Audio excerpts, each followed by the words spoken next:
एक गांव में दो दोस्त रहते थे। एक का नाम श्याम और एक का नाम राम था। दोनों बहुत ही अच्छे दोस्त थे। श्याम का पिता अमीर था और शहर में एक बड़ा व्यापार था। दूसरी तरफ राम का पिता गरीब होने के साथ साथ फूल बेचकर अपने परिवार का पालन पोषण करता था। दोनों की दोस्ती बहुत अच्छी थी। वह हर एक बात एक दूसरे को बताया करते थे और वह दोनों बहुत ही अच्छे दोस्त थे।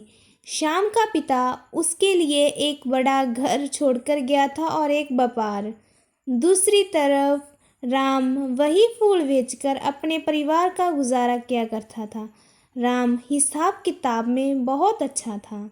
एक दिन श्याम उसके पास आया और कहने लगा कि राम, तुम हिसाब किताब में बहुत अच्छे हो, क्यों ना तुम मेरे व्यापार का हिसाब किताब देख लो। हाँ, क्यों नहीं, मैं तुम्हारे व्यापार का हिसाब किताब देख लूँगा। अगली सुबह राम हिसाब किताब देखने शाम के व्यापार पर चला गया और वह अपना काम बहुत लगन से किया करता था। कुछ महीनों बाद श्याम राम के घर आया। वह सो रहा था। राम उठकर बोला और श्याम को देखा और उससे पूछा कि तुम यहाँ क्या कर रहे हो, मुझे बुला लिया होता। श्याम बोला, मैं शहर जा रहा हूँ और कुछ सालों बाद आऊँगा। तुम व्यापार का ध्यान रखना, ठीक है। अगली सुबह राम दुकान पर आया और सोचने लगा, आज से मैं 5 रुपए की चीज़ नहीं 6 रुपए चीज़ बेचूंगा। और कुछ साल बाद राम शहर से लौट आया और अपने गांव की तरफ जाने लगा। वह सीधा दुकान पर चला गया। राम बोला, तुम बड़े साल बड़े महीनों बाद आए हो, क्या तुम ठीक हो? हाँ, मैं बिल्कुल ठीक हूँ। तुम बताओ, दुकान पर व्यापार कैसा चल रहा है? अच्छा चल रहा है। दुकान का हिसाब किताब मैं ही देख रहा हूँ। बढ़िया है।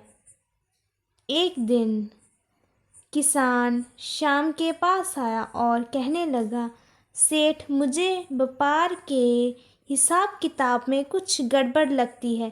पहले से बहुत कम ग्राहक आते हैं।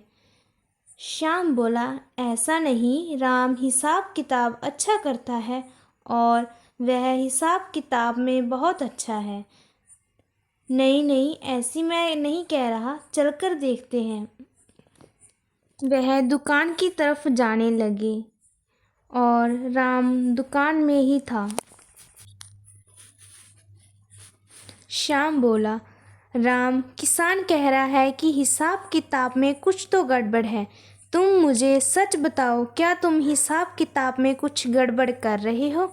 नहीं, ऐसी कोई बात नहीं है। हिसाब किताब तो अच्छा चल रहा है। मैं तो वही दाम दे रहा हूँ जो श्याम तुमने मुझे कहा है। अब झूठ मत बोलो, मुझे तुम्हारा सच पता चल गया है। तुम हेरा फेरी कर रहे हो। मैं अभी पुलिस को फ़ोन करता हूँ। इतने में पुलिस आ जाती है और बोलती है कि कौन है वो धोखेबाज जो व्यापार में धोखेबाजी कर रहा है। और इतने में ही राम बोला, मुझे माफ़ कर दो दोस्त, मैं लालच में इतना अंधा हो गया था कि मुझे पता ही नहीं चला।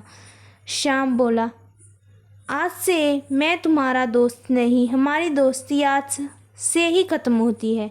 राम को पुलिस ले जाती है और शिक्षा की लालच में उसने अपनी दोस्ती तोड़ दी। इसलिए लालच बुरी बला है।